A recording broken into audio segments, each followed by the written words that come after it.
화제의 중심 이현주 전 의원 모시고 다양한 정치 현안 여쭤보도록 하겠습니다. 어서 오십시오. 네, 안녕하세요. 네. 주말은 어떻게 잘 보내셨습니까? 여러 가지 고민들. 아니 근데 복당 문제는 어떻게 되는 겁니까? 민주당 복당 문제. 그것도 조금 다들 그걸 궁금해하셔가지고. 예. 아니 저는 네. 어쨌든 그 대표가 얘기하신 네. 그 정권 심판 그리고 이제 검찰 정권의 이 무도함 네. 예. 여러 가지 또 지금 민생과 경제 다 어렵고 그렇잖아요. 그래서 나라를 위해서 조금씩 이렇게 이견이 있더라도 네. 일단 지금은 힘을 합해야 할 때다. 이 대의에 대해서는 저는 충분히 공감을 해요. 네. 그래서 조금 긍정적으로 보고 있었는데 예. 그런데 이제 네. 내부가 의견 통일이 좀 안 된 거 아닌가? 민주당 내부 지도부 안에서도 아니 지도부는 잘 모르겠어요. 네. 근데 이제 사실 제가 나올 때 운동권 네. 운동권 뭐 기득권이랄까 네. 뭐 다는 아니지만 친문 패거리 네 정상. 친문 패권. 네. 응? 제가 뭐 저는 그저 문자 폭탄 한 거의 3만 개씩 받았거든요. 민주당 안에 계실 때. 네, 뭐 밖에 나와서 직후에도 그렇고 지금의 어떤 뭐 무슨 일각에서 개딸 운운하지만 그거는 정말 비교가 안 될 정도로 힘들었는데 네. 개딸만큼 그러니까 소위 친문 진영의 좀 다른 성격이에요. 개딸이 아니라 뭐죠? 하여튼 그쪽에 문파. 계신 문파. 그런데 이제 그게 지금은 사실은 그거에 비하면 굉장히 약하고 오히려 지금은 지도부가 그거에 대해서 문제의식을 갖고 있잖아요. 네. 근데 그때는 문제의식이 아니라 약간 부추기는 분위기였기 때문에 그러면서 이렇게 보면 이제 제가 도당위원장 선거할 때도 그렇고 네. 엄청나게 이렇게 막 이렇게 왕따 시키고 막 이런 게 심했거든요. 네, 네. 서로 간에. 저는 그게 민주당의 어떤 극복해야 될 부분이다 이렇게 생각을 해요. 그런 점들. 네. 그 다음에 또 하나는 이제 그 문재인 정권에 대해서 되게 비판을 많이 했잖아요. 그죠?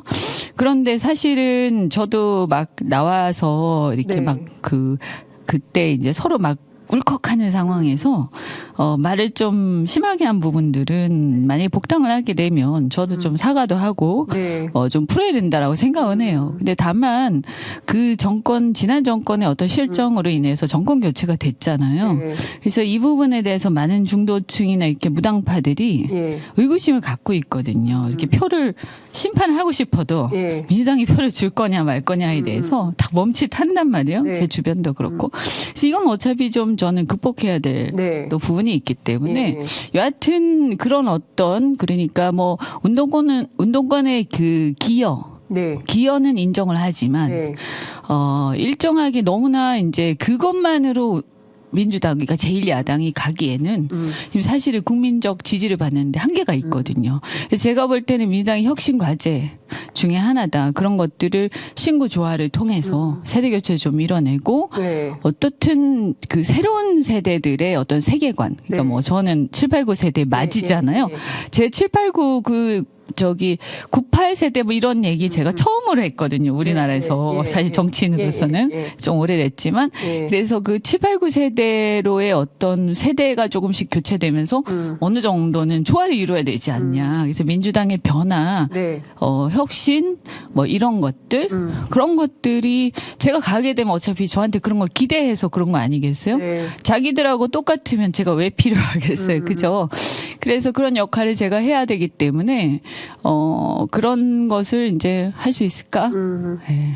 그러니까 중요한 포인트는 1980년대 독재에 항거하고 싸워서 이뤄낸 민주주의에 대한 성과, 민주화 세대의 역할론 이것에 대해서는 인정을 하죠. 한다. 네, 그게 정책 자산이죠. 네, 정치적 자산이고 그렇지만 다만 87년 6월 항쟁 이후 무려 35년 흐른 지금 상황을 놓고 보면 이미 이제 30년 한 세대가 지나서 평가해 볼 때 사실상 이제 기득권화된 측면이 있기 때문에 그 부분을 어떻게 세대 교체, 조화롭게 넘길 것이냐. 그래서 신구 간의 세대 조화, 이걸 위해서 조금 역할할 부분이 있지 않을까 판단한다 말씀 주셨습니다. 오늘 아침 홍익표 원내대표가 라디오 방송에 출연을 해서 선당후사 이현주 의원 복당하게 된다면 선당후사 해야 되고 아직 복당 안 했는데 하게 된다면 그리고 불출마 해야 된다라는 얘기가 나왔습니다. 이런 뭐 너무 빠른 얘기 아닌가요? 너무 빠른 얘기입니까? 네. 아직 복당 결심도 못했는데. 네네네. 아, 복당 결심 아직 안 하셨어요. 저희가 지난주에 인터뷰했는데 복당 결심을 거의 한 줄 알았더니 아직 복당 결심도 안 했는데 네. 너무 빠르다. 홍익표 대표. 뭐 그냥 그분의 의견이라고 이해를 하겠습니다. 근데 지도부 어쨌든 핵심 아닙니까? 원내대표인데. 근데 이제 저한테 제안을 했던 취지는 네. 저는 정권 심판을 위해서 같이 싸워달라였기 때문에 네. 그게 어떤 게 더 효과적인 것일지 그죠? 예를 들어서 총선에서 네. 반윤의 상징적 제가 상징처럼 됐으니까 네. 반윤의 상징이 출마를 해서 네. 선거 이슈가 운동권 심판이 아니라 그죠? 뭐 전 정권 심판이 아니라 윤 정권 심판과 이 어떤 검찰 세력 심판 이런 쪽으로 가도록 제가 역할을 해야 되지 않겠습니까? 그렇게 하려면 어쨌든 좀 상징적 지역에 출마를 하는 게 거기 도움이 될 거다 전략적으로 저는 그렇게 보거든요. 그래서 뭐 그래서 그런 부분들은 뭐 그분의 생각이니까요. 전략적으로 판단을 해야 될 것이고 그 다음에 제가 아직 복당 안 했잖아요. 또 만약에 불출마한다면 뭐 저는 그 국민의힘에서 그 당시에 이제 불출마 생각이 있다라고 얘기를 했기 때문에 그냥 중립지대에 있으면 되죠. 이렇게 공정하게 양쪽에 대해서 이렇게 옳은 얘기를 하면서 어떤 진영에 굳이 속할 이유가 없지 않을까요? 제 개인적인 입장에서는. 그러니까 지금 이재명 대표는 저기 당에 복당을 하셔가지고 싸워달라는 거죠. 저하고 함께 윤석열 정부 심판을 위해서 뛰어주세요. 이렇게 요청을 했는데 원내대표는 선당우사 차원에서 불출마하는 게 좋겠다. 그러니까 시그널이 지금 두 가지가 전혀 다른 시그널이 들어오고 있는 상황인 그래서 건데. 제 얘기가 제가 고민할 게 아니라 당이 당에서 좀 정리를 해서 그 결과를 당이 알려달라. 이제 그 말하자면 대표의 생각, 그죠? 당 대표의 생각에 대해서 뭔가 이렇게 이견들이 있는 거잖아요. 당내 뭔가 하여튼 제 문제뿐만이 아니라 뭐 보니까 선거 제도도 그렇고 복잡한 것 같은데요. 어쨌든 대표의 어떤 의지에 대해서 힘을 실어줄 건지 말 건지 그 내부적으로 좀 결정하셔야 될 문제지. 그걸 제가 또 비판하게 생겼네. 제가 뭐라고 할 사안은 아닌 것 같다. 그냥 참고는 하겠습니다. 일부 언론에서는 그러지 말고 이현주 의원이 중구 성동갑 전략공천 가능성 얘기도 나옵니다. 여기 지금 임종석 전 비서실장 출마를 준비하고 있는 지역인데요. 예비후보 등록도 하고 출마를 본격적으로 준비하고 있는 상황입니다. 근데 여기에는 국민의힘의 윤희숙 전 의원이 출마 선언을 했어요. 임종석 전 비서실장과 자기가 붙겠다. 이런 건데 민주당 일각에서는 그러지 말고 이현주 의원을 내보내서 윤희숙 대 이현주 대결 구도를 만들어야 된다. 이런 주장도 나옵니다. 관심 있으십니까? 뭐 저는 뭐 당과 협의를 해야 되겠지만 이 국민의힘하고 이제 붙는다라고 하면 어쨌든 좀 그래도 비중 있는 인물하고 붙는 게 좋지 않겠습니까? 그죠?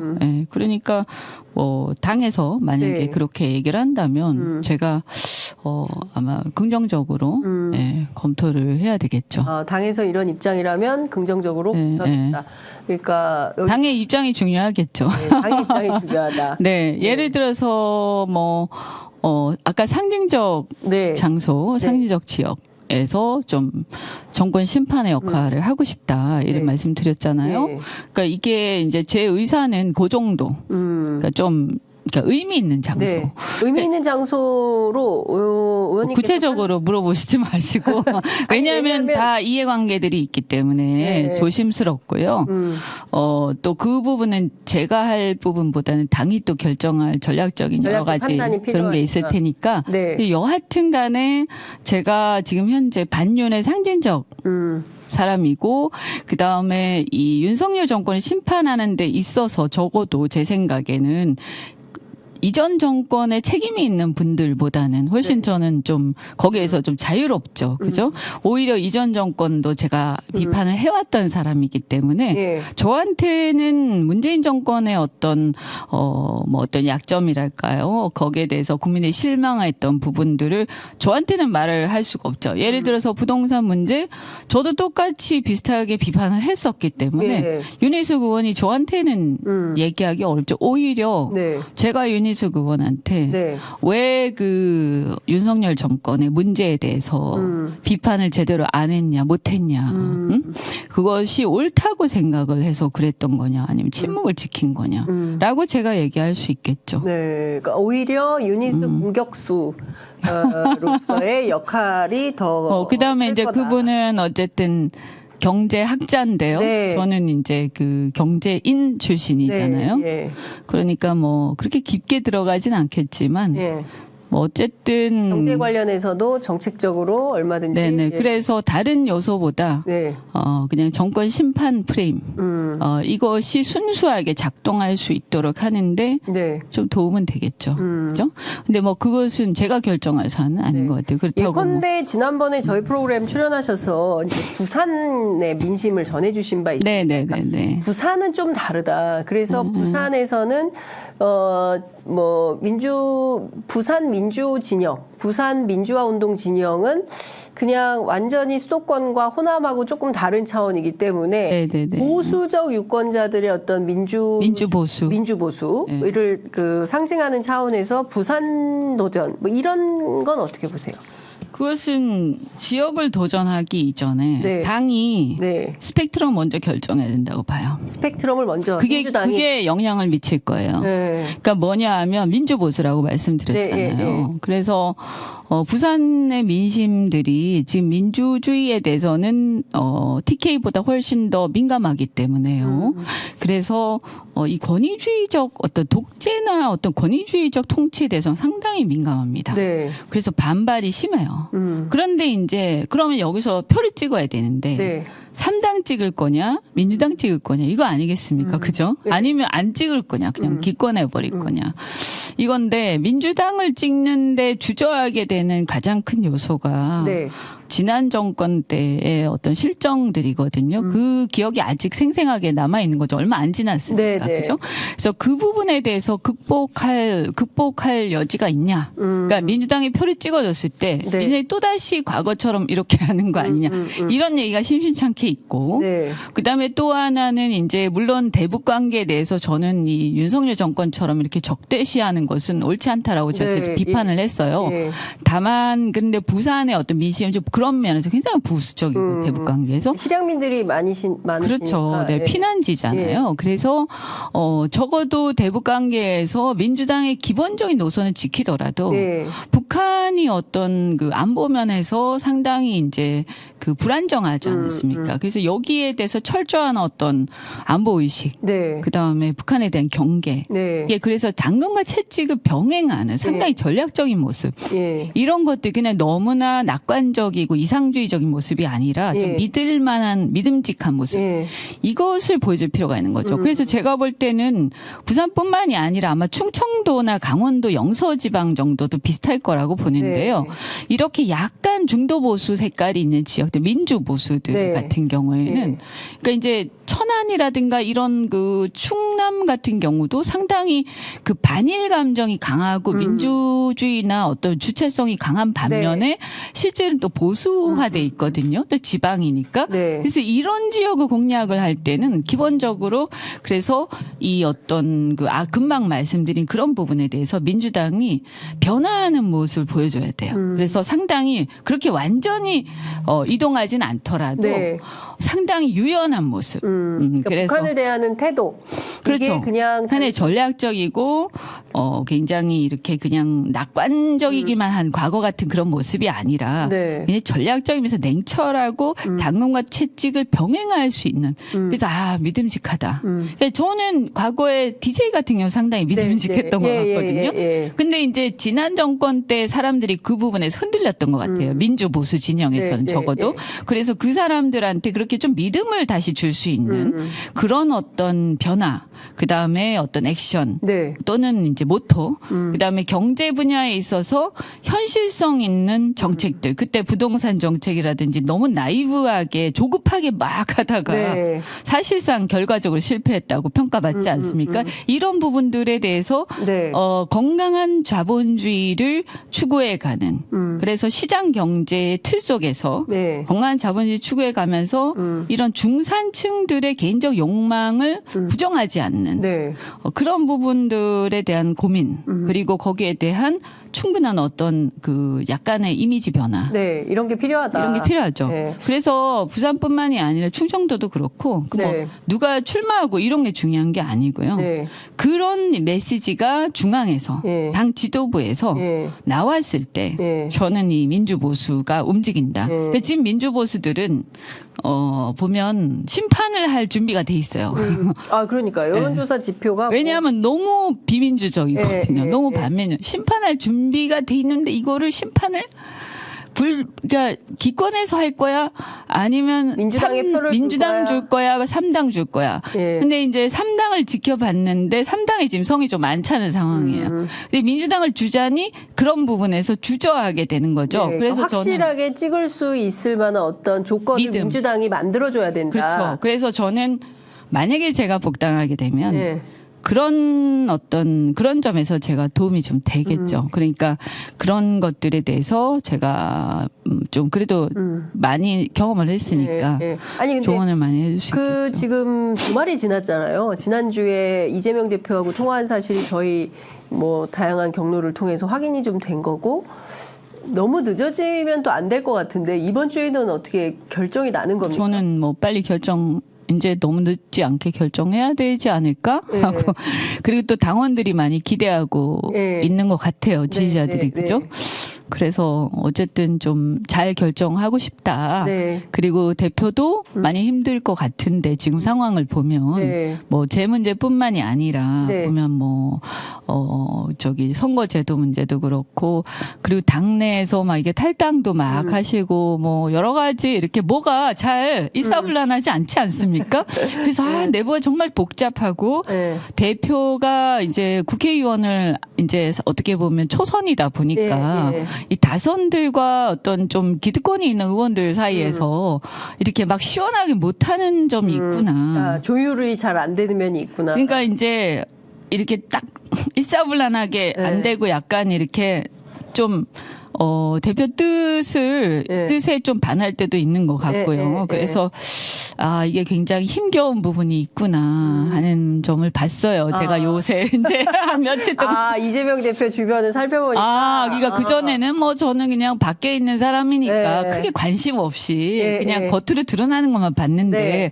제가 여기 이제 어쨌든 당사자가 되다 보니까 네, 네. 관심 갖고 보잖아요. 네, 네. 근데 정말 운영하기가 힘들겠구나. 굉장히 의원은 많고 네, 거대한데 네. 이게 뭔가 효율적이지 못하고 순발력은 떨어지면서 예. 그 다음에 예를 뭐가 제일 들어서 문제인 것 같으세요?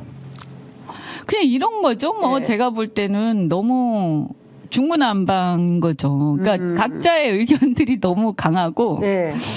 이것이 이제 조율되는 예. 중간 지점들이 있어야 되거든요. 예, 예. 이렇게 체계적으로. 예. 그러니까 대표가 모든 걸 다 할 수는 없잖아요. 그렇죠. 그러면 뭐 3선 이상쯤 되는 지도부 내지는 이런 중진 의원들이 이렇게 군데군데에서 조율을 좀 해나가면서 대표와 대화를 하고 네. 그러면서 어떤 방향으로 이렇게 좀 유도해 가는 게 있어야 되는데 그 점에서 약간 이렇게 힘에 부치고 있구나. 그리고 워낙 사람이 많다 보니까 네, 네. 거기다가 정치를 해왔던 의원들도 있지만 그러나 이제 어떻게 보면 기존에 이제 운동권 세력 네, 같은 네, 경우는 워낙 베테랑들 아닙니까? 권력 투쟁에 있어서는요. 그죠?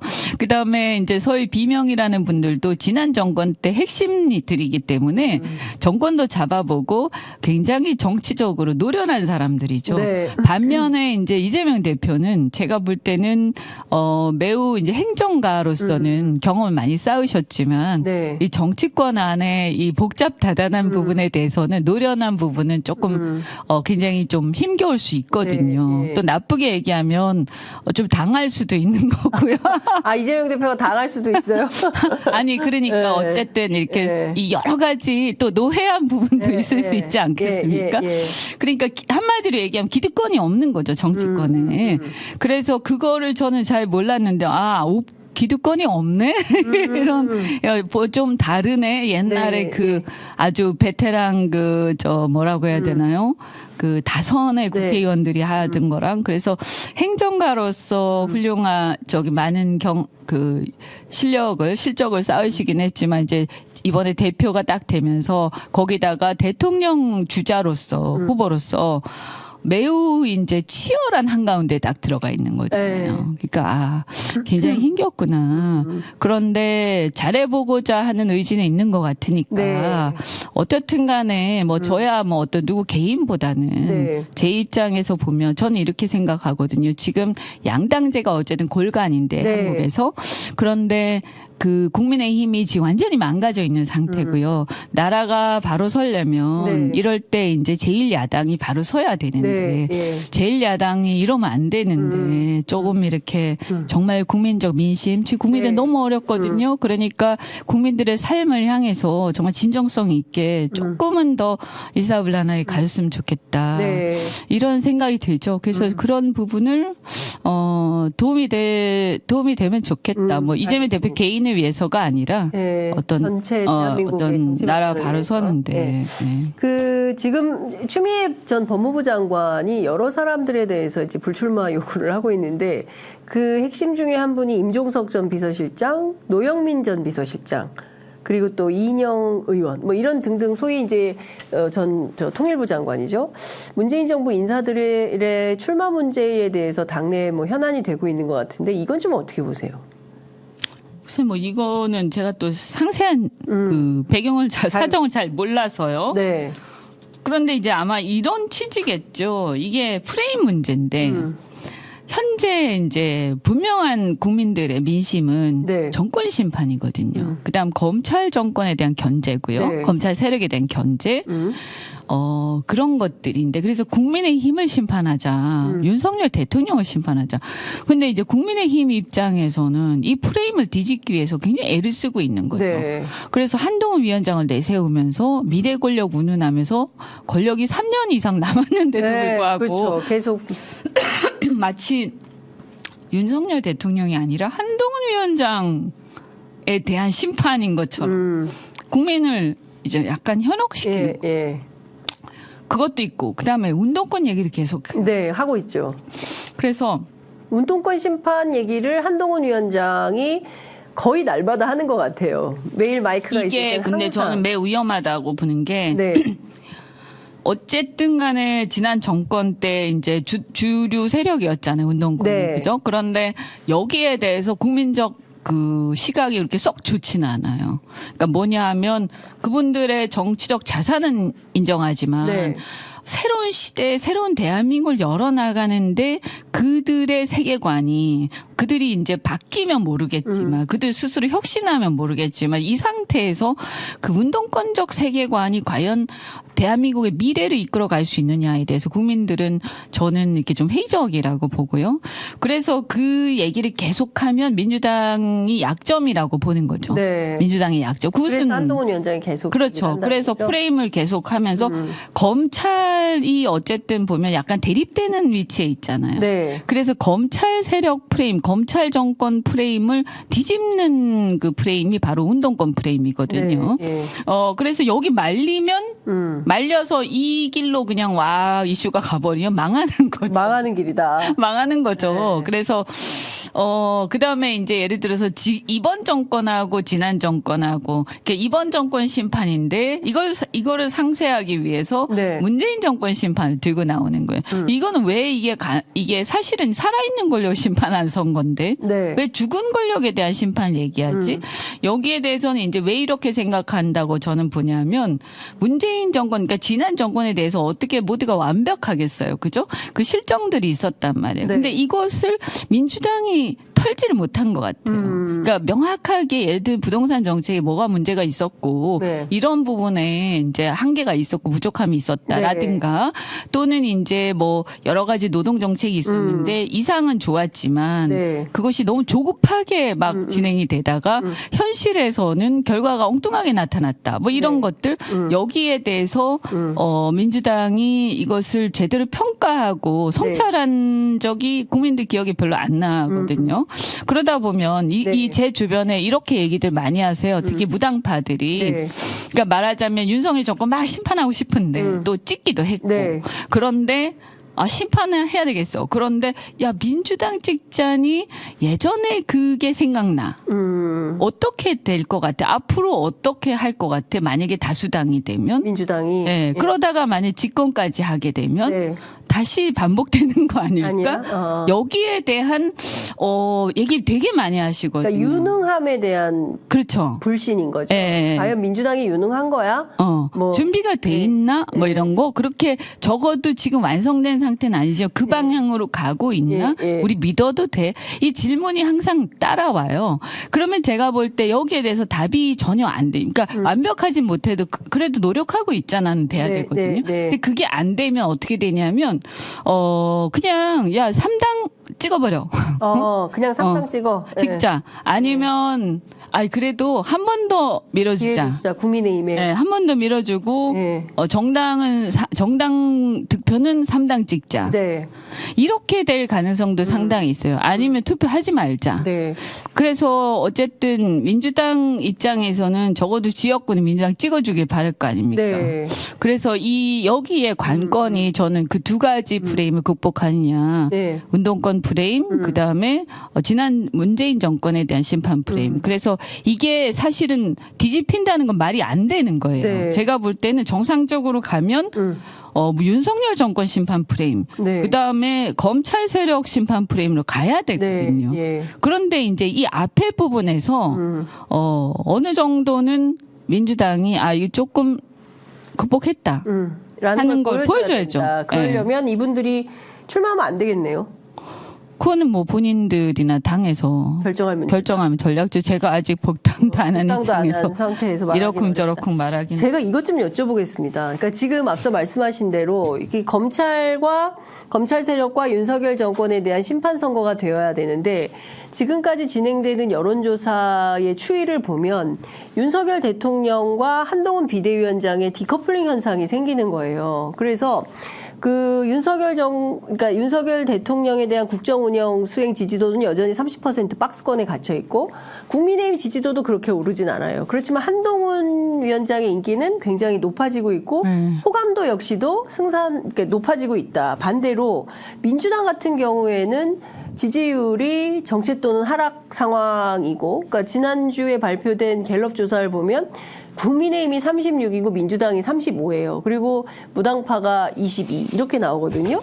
지금 이 상황을 놓고 보면 이 기조를 계속 가져간다고 했을 때 일종의 이제 한동훈 위원장이 지휘하는 선거에 대한 그 국민적 뭐 이렇게 그 지지가 모여진다고 하면 민주당이 굉장히 불리한 상황이 되는 거 아닙니까?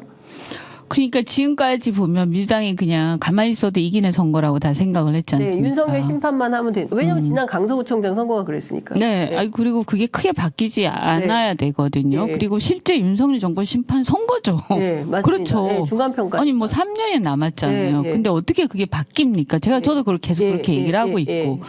그런데 어쨌든 불리한 점이 뭐냐면 언론 환경이 되게 불리해요. 언론 환경 이때 과거에도 그랬습니다. 네, 그래서 이게 막 일제히 막 그렇게 쏟아내는 거죠. 네. 그죠? 그래서 여지를 주지 말아야 되는 거거든요. 네. 그래서 아까 제가 말씀드린 것처럼 약점이 될 수 있는 프레임을 빨리 털어야 된다라는 것이고요.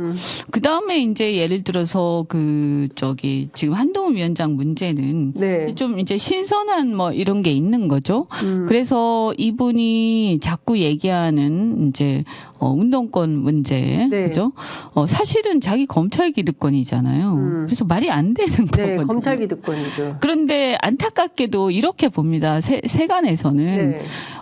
세대 교체를 민주당은 실패를 했고 네, 민주당 네. 국민의힘은 세대 교체를 했는데 이준석으로 대통령 했는데 이제 지금 어떻게 다시. 보면 이준석도 그렇고 네. 그 저기 뭡니까 한동훈도 세대 네. 교체로 보더라고요. 네. 사람들이 세대 교체 하긴 했는데 네. 그 결과가 썩 좋지 않다. 네.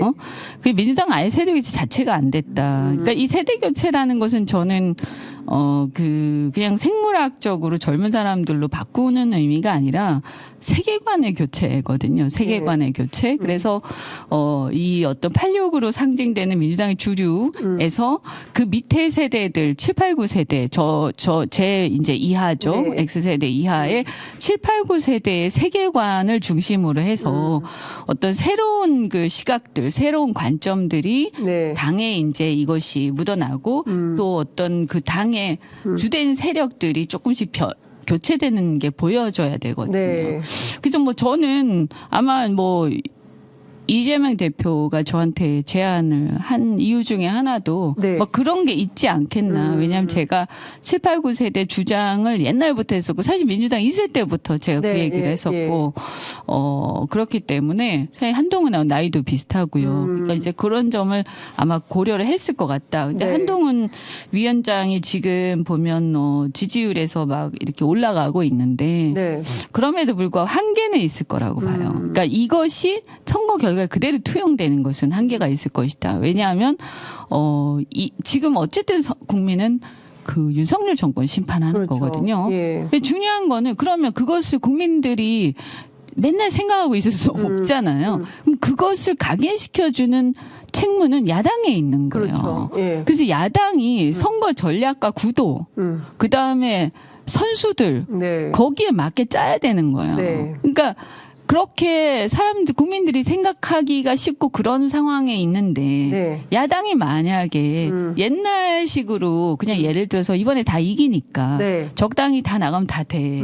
그리고 저쪽에서는 막 이렇게 아까 윤희숙 얘기하는 네, 네. 것처럼 예. 그 프레임을 들고 나오는데 거기에 무방비로 이렇게 놓여버리면 그러면 예를 들어서 서울 선거에서부터 그런 프레임, 그러니까 서울 선거에서부터 정권 심판 프레임에 네. 확실하게 어떤 상징적인 인물들이 나와야 되고 그것을 통해서 이슈를 앞에서 몰고 가야 되는 네, 거거든요. 예. 근데 지금 그 부분이 내부적으로 어떤 공천 싸움이라든가 이런 서로 간의 그런 알력 때문인지 모르겠는데 그게 분명하게 잘 안 나와요. 이슈 파이팅이 잘 안 되고 있는 거죠.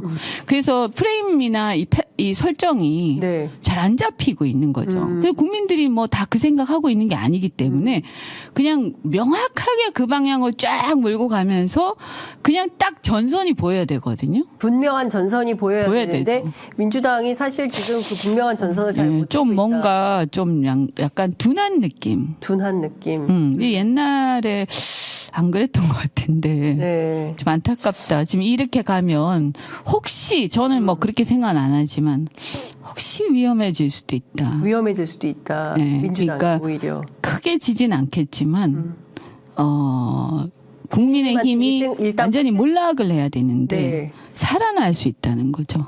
몰락 대신 국민의힘이 살아나는 길을 열어 기사회생 기사회생의 길을 열어 할 수도 있다. 그래서 네. 지금 대고무돼 있더라고요. 국민의힘 사람들이. 국민의힘 사람들이 예, 고무돼 수도권에 이렇게 특히 서울 같은 경우에. 해볼 만하다 이렇게. 예, 지금 그렇게 애들 얘기만 저는 뭐 아직까지는 아니다 하지만 그러나 70일 이상 남았잖아요. 네.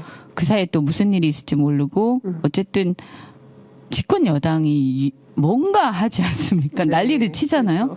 근데 사실 이게 과거에도 박근혜 탄핵 촛불 때도 사실은 그때는 이제 새누리당이죠. 사실상 그 박물관 앞에까지 국민들이 데려다 놓은 건데 다시 기사회생해서 지금 정권 창출까지 한 거 아니겠습니까? 근데 그런 측면에서 보자면 민주당 굉장히 위기감을 가지고 이번 그래야 선거를 될 것 준비해야 같아요. 된다. 네, 위기감을 갖고 전략적으로 저쪽이 주장할 수 있는 그 프레임은 분명 뭐 너무 뻔하잖아요. 네. 거기에 말리면 안 되고요. 그리고 이쪽에서 민주당 쪽에서 생각할 수 있는 프레임, 그러니까 정권 네. 심판, 검찰 세력 심판, 그 다음에 경제라든가 외교 방면에서 굉장히 무능했던 네. 엑스포에서 우리가 네, 보죠. 네. 외교와 경제, 그죠? 이쪽 방면에 유능함이 떨어지잖아요, 지금, 네. 그죠? 그 국민의힘 말입니다. 윤석열 정권이. 그렇죠. 그럼 여기에 대해서 우와 민주당 보니까 이렇게 경제 대안이 되겠네, 훨씬 네. 낫네, 이런 거. 그죠? 훨씬 낫네. 네. 정권 심판에 대해서도 확실하네. 응? 그리고 자신들도 예를 들어서 그렇게 됐을 때 저쪽이 네. 검찰 세력이잖아요. 예. 그러면 이제 검찰 세력에 대한 심판 이슈가 확실하게 있어야 되고 그것이 그냥 단지 그냥 항상 레토릭처럼 운동권 스타일로 막 이렇게 레토릭처럼 하는 것 가지고는 안 된다. 저는 그건 국민들한테 별로 어필 어필하지 못할 못한다. 것이다. 예. 31일입니다. 얼마 안 남았는데요. 이재명 대표 신년 기자회견 예정이 되어 있는데 이 자리에서 이재명 대표가 어떤 선명성을 보여줘야 됩니까? 특히 이제 선거제도 관련해서 아직도 결정을 못 하고 있어서 참 그 선거제도가 네. 결국에는 어떤 쪽으로 가더라도 장단점이 있을 거예요. 근데 아마 제가 봤을 때는 이거는 이제 제가 보는 관점인데요. 네. 전 세계적으로 약간 보수화되는 경향이 있죠. 그죠? 그것은 왜 그러냐면 어쨌든 먹고 살기 힘들고 이 전쟁이 많고 이러다 보니까 사람들이 다 방어적이 되면서 내가 잘 먹고 잘 살고 내가 안전한 걸 추구하다 보니까 당연히 보수화되는 거거든요. 지금 흐름이 그렇단 말이에요. 네. 그러다 보니까 이 군소 정당들이 과거에 이제 진보 정당들 있지 않습니까? 네. 그 파워나 파이가 이 민심에서 그만큼 반영이 안 돼요. 네. 그래서 이 진보 정당이나 또는 진보당이나 정의당 이런 어떤 진보 성향의 군소 정당들이 과거만큼 힘이 있지가 않은 거죠. 이게 굉장히 전 중요하다고 생각하는 게 네. 그 반면에 이제 어떻게 되냐면 제3지대 군소 정당이 커지는 거예요. 네. 네, 지금 그러니까 이준석 신당이 커지고 있는 중도 내지 네. 중도 보수가. 네. 근데 원래는 뭐냐면 국민의힘이 정상적인 중도 보수 정당이라면 네. 극우 정당이 커지는 분위기거든요. 이게 전 세계적인 흐름이에요. 네. 그런데 그게 아니고 국민의힘이 극우화되면서 중도 보수 정당 자리가 비는 거예요. 그래서 그 중도 보수의 3당이 이제 들어가서 네. 거기가 커지는 거죠. 그 파이가. 지금 이제 흐름이 이게 전 세계적인 흐름하고 같이 맞닿아 있다. 네. 그렇다면 이제 연동형을 했을 때 다당제가 되었을 때 네. 사실은 제가 볼 때 진보 진영의 군소 정당들의 파이는 그렇게 크지 않을 것이다. 현재 지지율이나 이런 걸 봤을 때.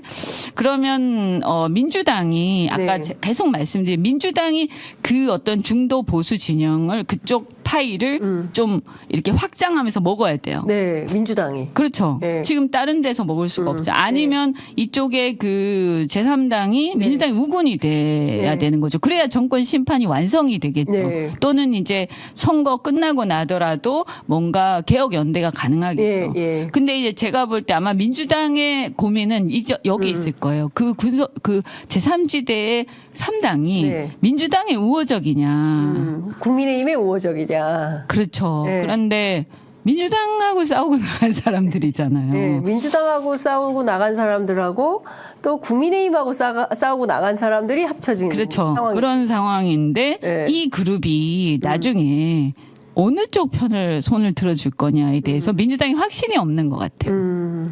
그러면 이것이 나중에 이제 대선에서 굉장히 첨예한 그렇죠. 그 아주 진짜 결정적인 상황이 될 거거든요. 그래서 이 3당들의 파이를 키워주는 것이 전략적으로 유리하냐 아니냐라는 고민을 하고 있지 않을까. 예. 그래서 거기에 대해서 확신이 없다 보니까 병립형을 고민하고 있는 게 아니냐. 뭐 대표의 욕심이나 이것보다는 네. 저는 그런 전략적 고민이 있을 것이다. 그래서 과거처럼 예. 진보 정당의 파이가 굉장히 클 때는 안심하고 막 이렇게 네. 그 연동형으로 막 밀어붙였는데 네. 지금이 전략적으로 그 상황이 좀 달라진 거죠. 그리고 전 세계적으로 약간 그런 보수화되는 경향까지 네. 있는 거고 그래서 이거를 선택을 해야 되지 않습니까? 선택해야 되죠. 예. 어떻게 해야 됩니까? 그러니까 결국 이상과 현실 사이에서 선택하는 문제죠.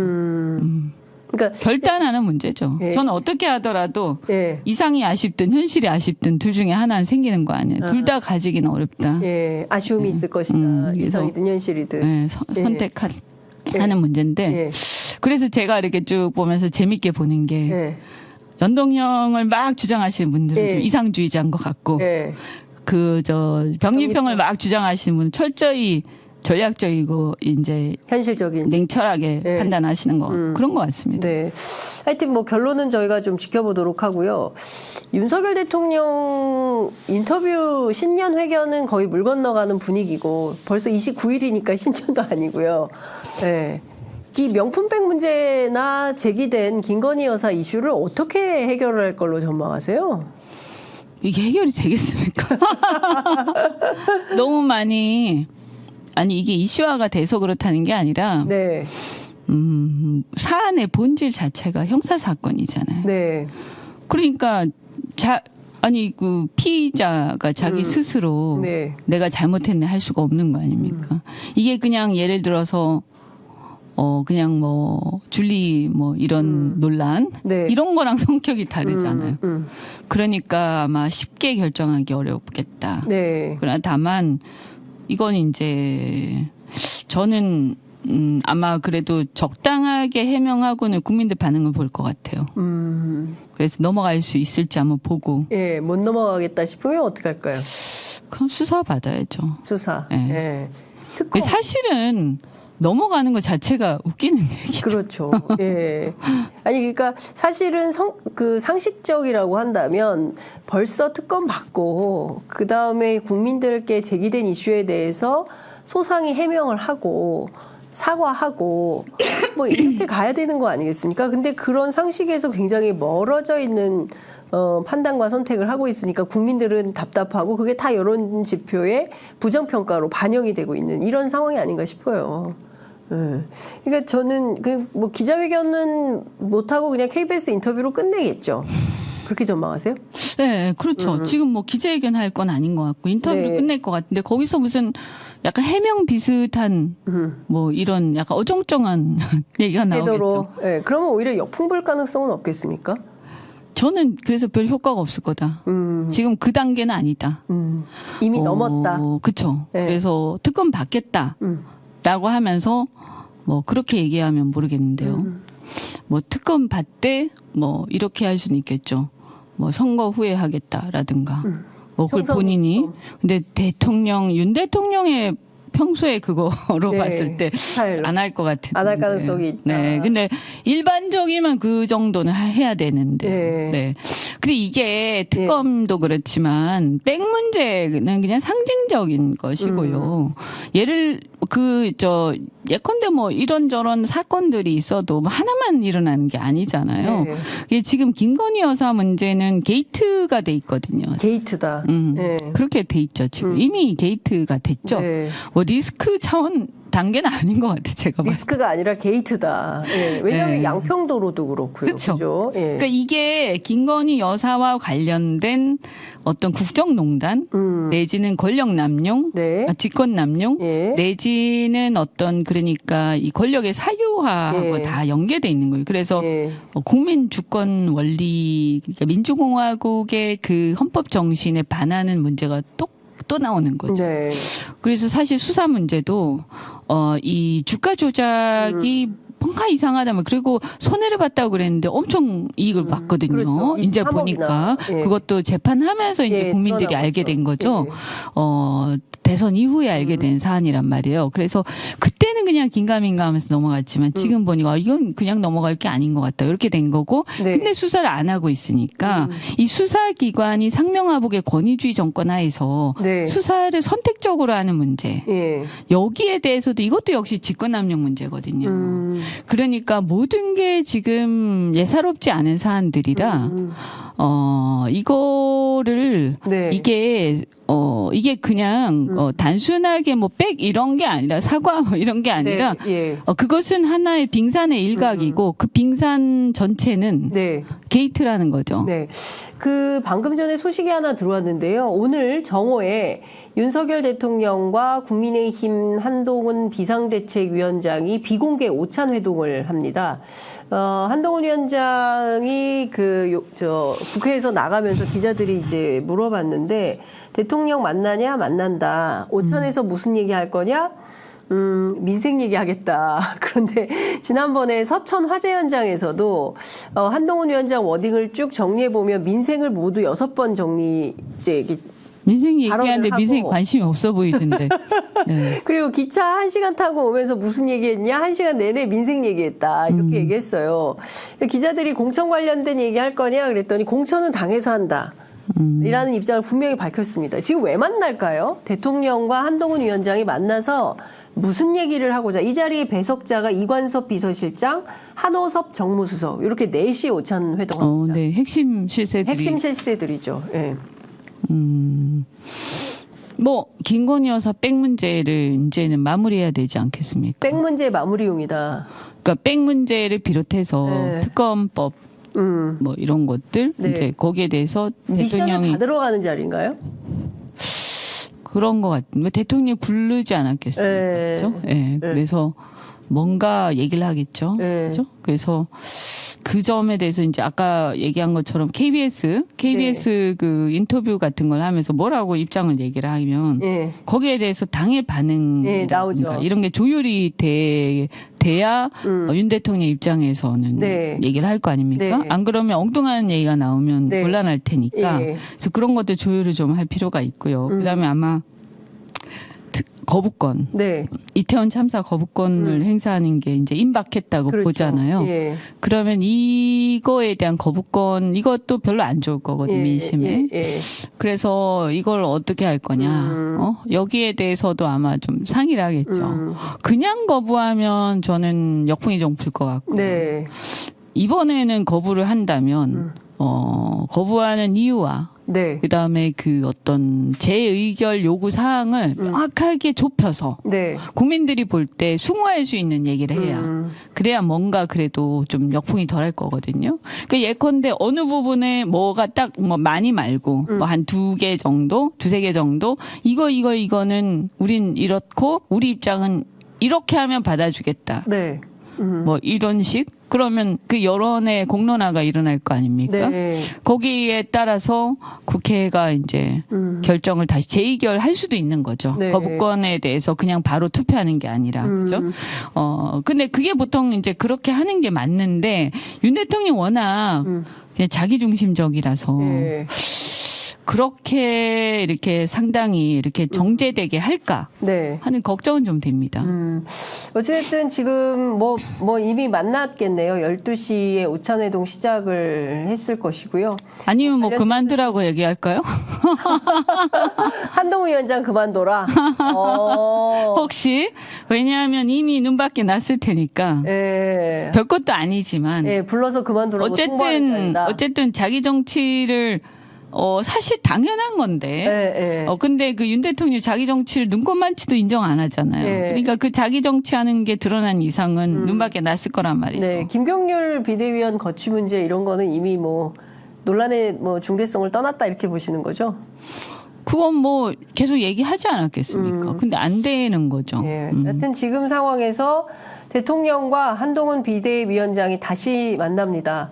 궁금하네요. 뭐 어떻게 지난주에 되는지. 만났고 오늘 또 다시 비공개 오찬 회동 이미 진행 중에 있고요. 이 자리에는 이관섭 비서실장, 한호섭 정무수석이 함께한다고 합니다. 관련돼서 그 김경률 비대위원 문제를 왜 한동훈 위원장이 쉽게 처리할 수가 없냐면 이게 이제 결국에는 이슈하고 관계가 그렇죠. 다 엮인 거예요. 그냥 단순히 그냥 한 사람이 비대위원 한 사람이 아닌 네. 거예요. 이 사람이 어떤 상징이 돼버렸냐면 그 소위 말하면 이제 그 운동권 프레임 여기에 대한 상징적 인물이 돼버린 거예요.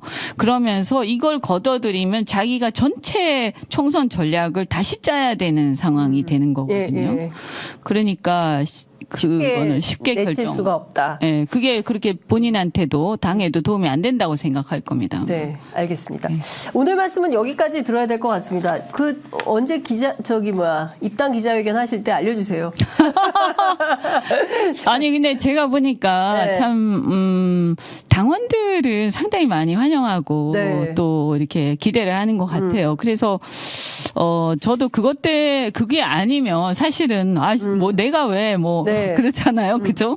뭐 제안을 했는데 왜 자꾸 이렇게 지방 방송들이 있어? 네, 네. 그러면 그냥 안 할래 네, 이럴 수도 네. 있는데 당원들의 반응이 굉장히 기대가 많기 때문에 저는 그 부분을 최대한 존중을 하고 싶고 예, 들어가서 뭔가 역할을 하고 싶다. 그렇죠. 그냥 네. 이분들이 이렇게 열망이 있는데 근데 여하튼간에 그 내부적으로 좀 어쨌든 간에 빨리 대표의 그 뭐라고 해야 되죠? 대표의 리더십? 네.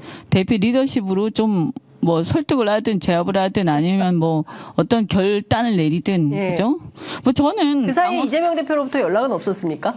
아니 한번 만나야 되지 않을까 하는 생각은 드는데요. 예. 네. 아니 전화 연락 없으셨어요? 그 이제 중간에 다른 분들하고는 좀 연락이. 있었는데 여튼 그 부분은 저는 당원들한테 묻는 것도 방법이다.